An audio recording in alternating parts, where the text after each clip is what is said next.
Overall అయితే present అలాగే ఉంది. బట్ నాగన్న గారు 2019లో అధికారంలోకి జగన్మోహన్ రెడ్డి గారు వచ్చారు. Yes, ఒకసారి అధికారంలోకి వచ్చిన వ్యక్తికి 5 ఏళ్ల తర్వాత వ్యతిరేకత అనేది లేదా, ఉంటే ఏ సెక్టార్ లో ఉంది, ఒకవేళ నిజంగానే వ్యతిరేకత ఉంటే అది అక్కడ మనకి రిజల్ట్స్ లో చూపించాలి కదా. గతంలో దాదాపు 50% ఓట్ల అంటే మీన్ పోలింగ్ పర్సెంటేజ్ గెయిన్ చేసుకున్న వైఎస్ఆర్సీపీకి ఇంచుమించుగా ఇప్పుడు కూడా అదే పర్సెంటేజ్ ఎలా సాధ్యమవుతుంది సర్వే ఏజెన్సీలకు అనేది నా క్వశ్చన్. యాక్చువల్గా మేడం 50% అనేది ఓకే లాస్ట్ టైం వచ్చింది. కానీ ఈ 50% అనేది పర్టికులర్ రీజన్ వైజ్ మారిపోతుంది నీకు. అదే రాయలసీమ వెళ్ళాలనుకోండి, ఇది 54 to 55% ఉంది. ఎక్కడ ఇది కోస్టల్ ఏరియా ప్లస్ ఈ చుట్టుపక్కల రాయాలని చూసుకుంటే మాత్రం అక్కడ వాళ్ళది కొద్దిగా పర్సెంటేజ్ అనేది 59, 58, 48, 49, 50 రేంజ్ లో ఉంది. కానీ రాయలసీమ మాత్రం ఇది 54 to 55% వస్తుంది అన్నమాట. సో అది చూసుకుంటే, కాకపోతే ఇంకోటి ఏంటంటే మీరు అన్నట్టు ప్రాబ్లమ్స్ అంటే అంతే ఉంది కదా, ఓట్ షేర్ ఎందుకు పెరగట్లేదు అంటే ఫస్ట్ ఆఫ్ ఆల్ ఏంటంటే మీరు లాస్ట్ 5 years 5 years లో వాళ్ళు ఏమంటారంటే మాకు 2 సంవత్సరాలు కోవిడ్ వచ్చింది, నేను చేసిన పని ఎంతో కొద్దిగా చేసాం, ప్రజలకు డైరెక్ట్ అకౌంటబిలిటీ ఇచ్చాము అని ఒక మెసేజ్ తీసుకుంటూ డెవలప్మెంట్ కాలేదని అంటున్నారు. కానీ డెవలప్మెంట్ వాళ్ళు చేసి చెప్తున్నారు. కానీ నాకు కుటుంబానికి యాక్చువల్గా ఏంటంటే ఓట్ వేసే పబ్లిక్ ఏమనుకుంటారు మేడం, నా కుటుంబానికి ఏమొచ్చిందని చూసుకుంటారు. నా కుటుంబం డెవలప్ అయిందా, నా కుటుంబము డెవలప్ అయిందా అని పబ్లిక్ గురించి కొంతమంది పట్టించుకున్న రోజులు అట్లా ఉంటారు, కొంతమంది ఉంటారు చదువుకున్న వాళ్ళు కానీ. ఈ పేదవాళ్ళు ఏమిటంటే నా కుటుంబం అనేది ఇంప్రూవ్మెంట్ అయిందా, అదే గవర్నమెంట్ వచ్చినాక నా కుటుంబం డెవలప్మెంట్ అయిందా కాలేదు అనేది చూస్తున్నారు. సో చూస్తున్నారు కాబట్టి ఎస్సీసీ BC-D-E ప్రొఫైల్ అనే కేటగిరీస్ ఉన్నాయి కదా, ఈ ఏజ్ వాళ్ళు ఆ క్యాస్ట్ వాళ్ళు వన్ సైడ్ వచ్చేటట్లున్నారు మేడం. టోటల్ చూస్తే సర్వే అలాగే వస్తుంది రిపోర్ట్ మొత్తం అంత గ్రౌండ్ లో. ఓకే, ఇప్పుడు మీరు అంటున్నారు మళ్ళొకసారి వైసీపీ అధికారంలోకి వస్తుందని. మీరు ఇచ్చిన గత వారం రిపోర్ట్ తో కంపేర్ చేసి ఇప్పుడు ఇంకా వీళ్ళకే అడ్జి కనిపిస్తుంది ఓవరాల్ గా స్టేట్ వైడ్ గా అంటున్నారు. బట్ అక్కడ చూస్తే 3 ప్రధాన పార్టీలు అంటే 2 ప్రాంతీయ పార్టీలు, ఒకటి కేంద్రీయ పార్టీతో జతకట్టిన అలయన్స్ యొక్క ప్రభావం నిజంగా గ్రౌండ్ లెవెల్ ఏం లేదా, ఒకవేళ లేకపోతే కారణాలు ఏంటి? యాక్చువల్గా మేడం ఏంటిదంటే ఇది అలయన్స్ కాకముందు టీడీపీ ఓట్ షేర్ అనేది బిలో 30 అలయన్స్ కాకముందు. ఆఫ్టర్ అలాగే జనసేన యొక్క ఓట్ షేర్ అనేది 5% ఎంటైర్ స్టేట్ మొత్తం ఓవరాల్ గా. బీజేపీది ఓన్లీ 1%. అంటే ముగ్గురు కలుపుకున్న వీట వాళ్ళది 36% దాటట్లేదు. అప్పటికి ఇంకా అలయన్స్ అనేది కాలేదు. అలయన్స్ కాకముందు ఈ 36% అనేది 37% అనేది అలయన్స్ అయినాక కొద్దిగా చంద్రబాబు నాయుడు గారిని జైల్లో వేసినాక లేకుంటే కొద్దిగా సింపతి రావడం వల్ల ఒక 5% పెరిగిన మాత్రం వాస్తవం. సో అది చూసుకుంటే అది 42-43 వరకు వెళ్ళిపోయింది మేడం. కానీ ఎప్పుడైతే ఈ బీజేపీతో అలయన్స్ పెట్టుకున్నారో వాళ్ళకు తక్కువ ఓట్ షేర్ ఉంది. ఆ తక్కువ ఓట్ షేర్ అనేది అలయన్స్ కావడం యాక్చువల్గా ఏంటంటే అలయన్స్ కన్నా ముందు ముస్లిమ్స్ అనేది 60-40 ఆ రేషియోలు ఉండే. వైసీపీకి ఎక్కువ ఉండే, టీడీపీకి తక్కువ ఉండే. కానీ ఎప్పుడైతే అలయన్స్ పెట్టుకున్నారో బీజేపీ తోటి సమ్ కమ్యూనిటీ 2-3 కమ్యూనిటీస్ అనేది టోటల్ గా డిస్ అయిపోయింది. ఎట్లంటే ఇప్పుడు 70-80-20 లేకుంటే 70-30 అన్న రేషియోలో వచ్చేసినాయి అన్నమాట కొన్ని కమ్యూనిటీస్ అన్నమాట. లైక్ ఈ క్రిస్టియన్స్ కావచ్చు, లేకుంటే ముస్లిమ్స్ కావచ్చు, ఈ కమ్యూనిటీస్ అనేది కొద్దిగా ఎక్కువ పర్సెంటేజ్ అనేది తగ్గిపోయింది మరి టీడీపీ ఓట్ షేర్ అనేది.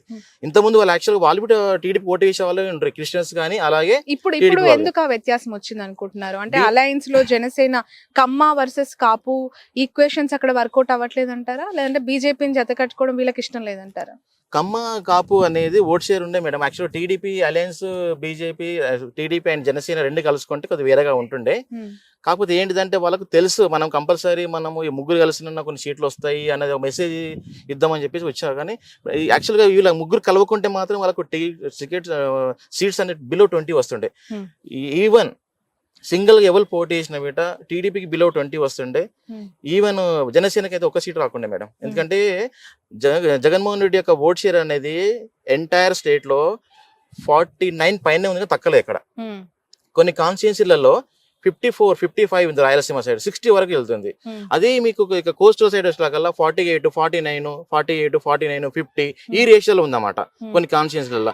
అదే నీకు ఎస్టీ కమ్యూనిటీ ఎక్కడైతే అసెంబ్లీ కాన్స్టిట్యున్సీ ఉందో అక్కడ 55 వరకు వెళ్తుంది జగన్మోహన్ రెడ్డిది. అలాగే ఎస్టీ కాన్స్టిట్యున్సీ ఉంది అనుకోండి, అక్కడ 52 వరకు వెళ్తుంది. సో ఇక్కడ కొన్ని కమ్యూనిటీ అంటే కొన్ని బేస్ అంటే క్యాస్ట్ వైజ్ చూసుకుంటే ఇప్పుడు ఎస్టీ కానీ ఎస్సీ కాన్స్టిట్యూన్సీలలో కొద్దిగా పర్సెంటేజ్ అనేది ఓట్ షేర్ చాలా పెరిగిపోయింది. అది రాయలసీమ అయితే ఇంకెక్కువ, ఈ కోస్టల్ సైడ్ ఎంట్ల కల్లా 49 అబోనే ఉందాం, అంటే ఎక్కడ వీటి తక్కువ లేదు మేడం మెయిన్లీ టోటల్. రైట్, చాలా ఇంపార్టెంట్ కాన్స్టిట్యున్సీస్ ఏపీలో చెప్పుకోవాలంటే కుప్పం, హిందూపూరు, మంగళగిరి, పిఠాపురం. యాక్చువల్గా నేను అసెంబ్లీ వైజ్ చెప్పొద్దు అనుకున్నా మేడం, కొన్ని మీరు అడిగారు కాబట్టి.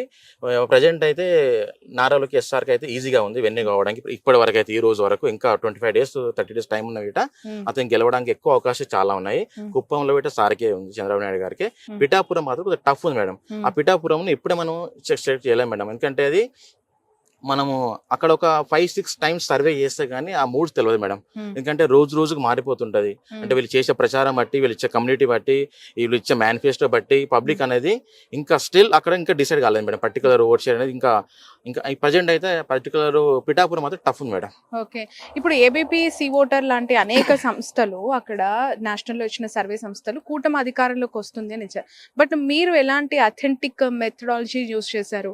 మీరు ఎందుకు మళ్ళీ వైసీపీ వస్తుంది అని చెప్పారు? వాళ్ళకి మీకున్న వ్యత్యాసాలు ఏంటి మేడం? నాది టోటల్గా ఏంటిదంటే నేషనల్ ఛానల్స్ వాళ్ళు ఏంటిదంటే వాళ్ళు కొద్దిగా పర్టికులర్ కాన్స్టిట్యున్సీ మాత్రం సెలెక్ట్ చేసుకుంటారు మేడం.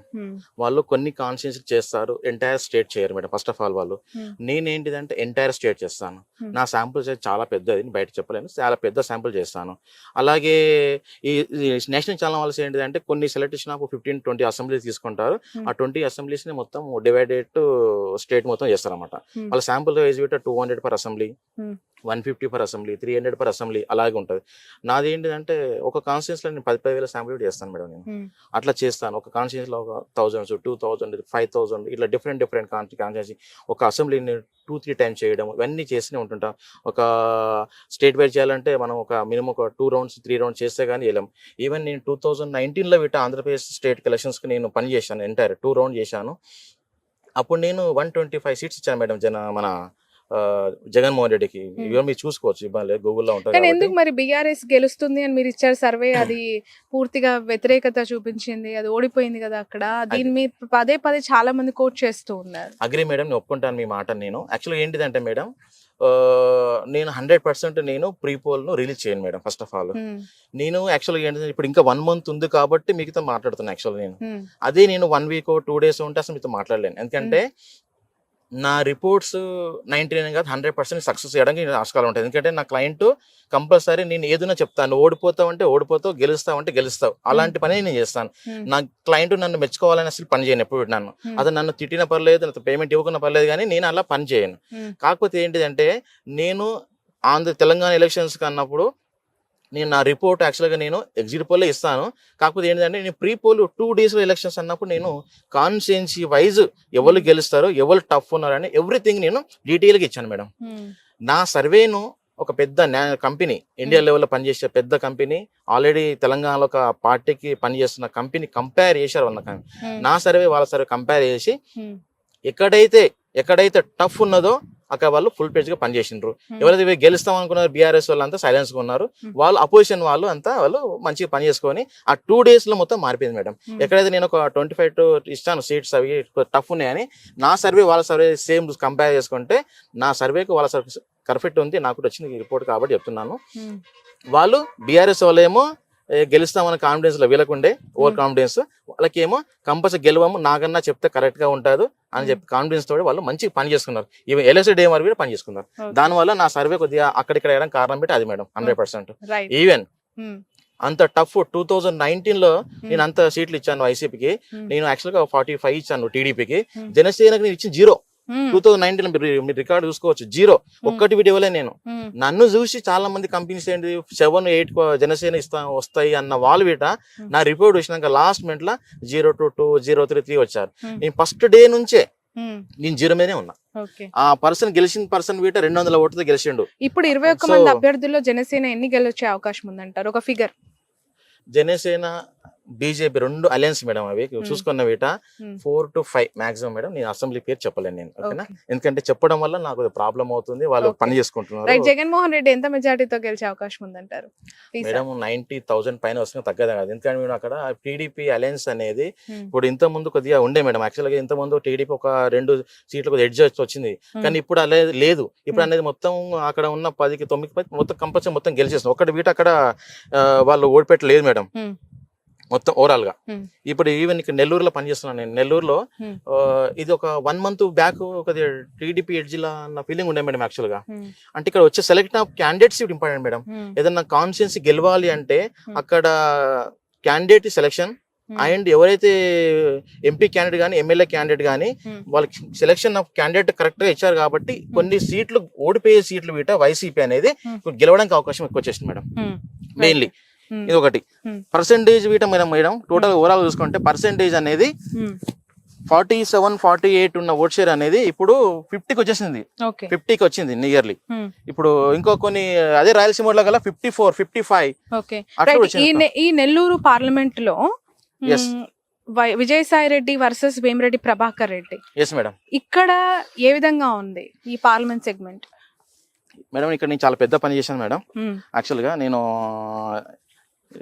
ఒక వీక్ లో మొత్తం నేను విజయవాడ వెళ్తున్నాను, వైజాగ్ వెళ్తున్నాను, ఈవెన్ రాయలసీమ వెళ్తున్నాను, ఇక్కడ నెల్లూరులో పెట్టి ఉంటున్నాను.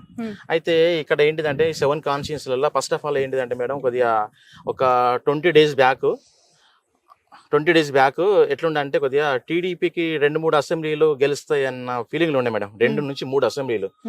కానీ ప్రజెంట్ సినారియో ఈ రోజు ఎలక్షన్ జరిగిన వీట 7 కాన్స్టిట్యున్సీస్ అనేది 100% వైఎస్ఆర్సీ మాత్రం గెలుస్తుంది మేడం ఇక్కడ. ఎందుకంటే నీ కంపేర్ టు లాస్ట్ 25 days ఈ ప్రజెంట్ సర్వే చూసుకుంటే మొత్తం ఓట్ షేర్ అనేది వైఎస్ఆర్సీపీ ఓట్స్ పెరిగిపోయింది. ఎమ్మెల్యే క్యాండిడేట్ ఓకేనగా ఎంపీ క్యాండిడేట్ విజయసాయి రెడ్డిని ఇక్కడ దించడం వల్ల ఆ పర్టికులర్ కాన్స్టిట్యున్సీ యొక్క వాల్యూ పెరిగిపోయింది. సపోజ్ విజయసాయి రెడ్డి కాకుండా వేరే వాళ్ళు వస్తే మనకు ఇబ్బంది ఉండే మేడం ఇక్కడ. అంటే విజయసాయి రెడ్డి అనే క్యాండిడేట్ పక్కా ఏదో పని చేస్తాడు, కమిట్మెంట్ చేసుకున్న క్యాండిడేట్, జగన్ సార్ కు దగ్గర ఉంటాడు, ఇతని వల్ల కంపల్సరీ ఏదో పని చేసుకోవచ్చు అనేది, లేక పని చేసుకోవచ్చు, డెవలప్ చేసుకోవచ్చు అనేది పబ్లిక్ లో అయితే ఉన్నది మేడం. అది విజయసాయి రెడ్డి ద్వారా రావడం వల్ల ఇక్కడ ఉన్న నెగిటివ్ ఓట్ అనేది పాజిటివ్ అయిపోయింది madam. Present till today 7 constituencies అన్ని. బట్ ఎలాంటి ఆధారాలు నాగన్? ఎందుకంటే ఇక్కడ నారాయణ లాంటి ఒక ఆర్థిక బలం పుష్టిగా ఉన్న లీడర్స్ ఉన్నారు, వేమిరెడ్డి లాంటి ఒక బిగ్ షాట్స్ ఉన్న ఈ నియోజకవర్గం వెరీ అంటే power packed constituency Nellore is. అటు క్యాస్ట్ పరంగా ఇటు ఫైనాన్షియల్ పరంగా నారాయణ ఉండొచ్చు సారీ, కానీ అలాగే వేమిరెడ్డి సార్ ఉండొచ్చేమో. కానీ గ్రౌండ్ లెవెల్ ఏమొస్తుందంటే ఏమొచ్చిందంటే madam candidates main madam Vemireddy Prabhakar రెడ్డియా లేకుంటే వైఎస్ఆర్సీపీ మనకు సాయి రెడ్డి గారు అన్నప్పుడు సాయి రెడ్డికి ఇస్తుంది. ఎందుకంటే ఎక్కువగా ఎవరు మాట్లాడతారు, ఎవరితో డిస్కషన్ ఉంటుంది, ఎవరితో అయితే డెవలప్ చేస్తారు, ఎవరైతే మాట్లాడతారు అనేది చేసుకుంటారు. కాబట్టి మనకి ఏంటిదంటే కొద్దిగా టౌన్ లో హెడ్ క్వార్టర్స్ ఉన్నాయి కదా మేడం, ఆ హెడ్ క్వార్టర్స్ లో అనేది కొద్దిగా పర్సెంటేజ్ అనేది కొద్దిగా అలయన్స్ అలాంటి ఓట్ షేర్ ఉంది. కానీ అలయన్స్ కన్నా రూరల్ కిరీటాల కల్లా మొత్తం 1 side 70%, 60% అనే రేషియోలో వచ్చేసింది madam. Mainly city head quarter అన్నప్పుడు కొద్దిగా చదువుకున్న వాళ్ళు వీళ్ళు ఉంటారు కాబట్టి వాళ్ళ యొక్క మైండ్ సెట్ అనేది కొద్దిగా వేరేగా ఉంటుంది.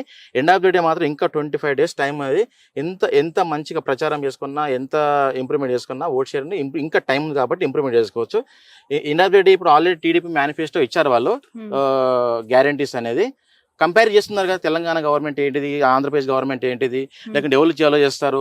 ఆల్రెడీ జగన్మోహన్ రెడ్డి ఇంతమంది సీఎం కాబట్టి అతను మళ్ళీ ఇస్తే కమిట్మెంట్ కరెక్ట్గా అవుతుందా లేదా అనేదాన్ని వీట చూసుకొని ఓటేసారు చాలా ఉన్నారు మేడం, వెయిటింగ్ ఇస్తున్నారు చాలా మంది. అదొకటి. సో కమిట్మెంట్ అనేది వచ్చే యొక్క మేనిఫెస్టో బట్టి వీట ఓట్ షేర్ ఇంకా పెరగవచ్చు మేడం వైసీపీది. రైట్. ఇప్పుడు ఓవరాల్ గా ఒక ఫిగర్ ఏంటి మీరు ఇచ్చేది స్టేట్ లో కూటమికి వైసీపీకి? పక్కా మోర్ దెన్ 8% ఉన్న అసెంబ్లీ కాన్స్టిట్యున్సీలు అయితే 103 ఉన్నాయి మేడం, 103 ఉన్నాయి. ఒక 20 నుంచి 25 వరకు మాత్రం అవి 2%, 3%, 4% అలా ఉన్నాయి. అందులో ఇట మళ్ళా ఎడ్జ్ 20 సీట్స్ వరకు ఎడ్జ్ వైఎస్ఆర్సీపీ ఉన్నాయి. నేనేమనుకుంటున్నా అంటే ఆ 20 మనం ఇప్పుడేమన్నా అనౌన్స్ చేసినాం అనుకోండి పేర్లు, అంటే నేను ఎవరికి చెప్పలేను, ఎందుకంటే నేను చెప్పిన గెలుస్తామని మళ్ళీ వీళ్ళు సైలెన్స్ అయిపోతారు. వీళ్ళు మన ఉమ్, సర్వే వీటే రాంగ్ రావచ్చు, అందుకు ఓకే. నేను సైలెన్స్ ఉంటాను. ఇంకా నేను మళ్ళీ పని చేస్తున్నా కాబట్టి ఇంకో రిపోర్ట్ రిలీజ్ చేస్తాను నేను. ఓవరాల్ గా ఇప్పుడు మీరు ఆఫ్టర్ జగన్మోహన్ రెడ్డి రాయలసీమ యాత్ర, ఇటు మన గుంటూరు ఈ కృష్ణా డిస్ట్రిక్ట్స్ యాత్ర తర్వాత చూసిన శాంపిల్స్ కలెక్షన్ బట్టి 103 ఇస్తున్నారు. Yes madam. ఇప్పుడు ఇంకోటి ఏంటిదంటే నామినేషన్ తర్వాత ఇంకో సర్వే చేయాలి. After nomination survey is correct వస్తుంది. ఇంకా ఎంత సీట్లు పెరుగుతాయి, తగ్గుతాయి, పెరుగుతాయి అనేది ఈ నామినేషన్. కాబట్టి ఇంకా మేనిఫెస్టో ఇస్ ఇంపార్టెంట్. ఇంకా మేనిఫెస్టో వైఎస్ఆర్సీపీ మేనిఫెస్టో ఇవ్వలేదు. ఇంకా మేనిఫెస్టో ఇచ్చారనుకోండి, వాళ్ళ యొక్క అప్పుడు ఆలోచన పబ్లిక్ ఒక మూడు చేంజ్ కావచ్చు, కమిట్మెంట్ ఇస్తారా ఇవ్వరా అనేది ఒక మెసేజ్ వెళ్తుంది మేడం. రైట్. నిన్న ఫైనల్ క్వశ్చన్ ఇది, వివేక మర్డర్ ఇష్యూ ఎక్కడా లేవనెత్తొద్దు అని చెప్పి వీళ్ళకు గైడ్ లైన్స్ ఇవ్వడం జరిగింది కదా, ఈసీ ఆదేశాలు జారీ చేసింది. షర్మిల, బాబు, పవన్, లోకేష్, ఈ ఎఫెక్ట్ ఎంత వరకు ఉండొచ్చు? అక్కడ షర్మిల గారికి ఎంత గెలుపు అవకాశం ఉంది? మేడం షర్మిల మేడం గెలవదు, నేను చెప్తున్నా కదా, గెలవదు మేడం, 100% గెలవదు. నేను ఆల్రెడీ సర్వే చేసిన, అక్కడ అయిపోయింది ఆల్రెడీ. మాకు 1.5 అట్లా 2% అట్లా వస్తున్నాయి ఓట్ షేర్స్. ఆమె నేను డిక్రీజ్ చేయగానే, కాకపోతే ఏంటంటే ఆమె పోటీ చేసింది ఓకే. ఆమె రాజశేఖర రెడ్డి కూతురు, ఆమె ఏమనుకుందంటే కమిట్మెంట్ జగన్మోహన్ చెల్లి ఉండొచ్చు కానీ అక్కడ ఓట్ షేర్ అనేది ఇప్పుడు ఎట్లా అయిపోయిందంటే మేడం, వాళ్ళ ఇంట్లో ఫ్యామిలీ విషయాలు గొడవ ఎండొచ్చాం కానీ ఓటర్కి అవన్నీ అవసరం లేదు కదా.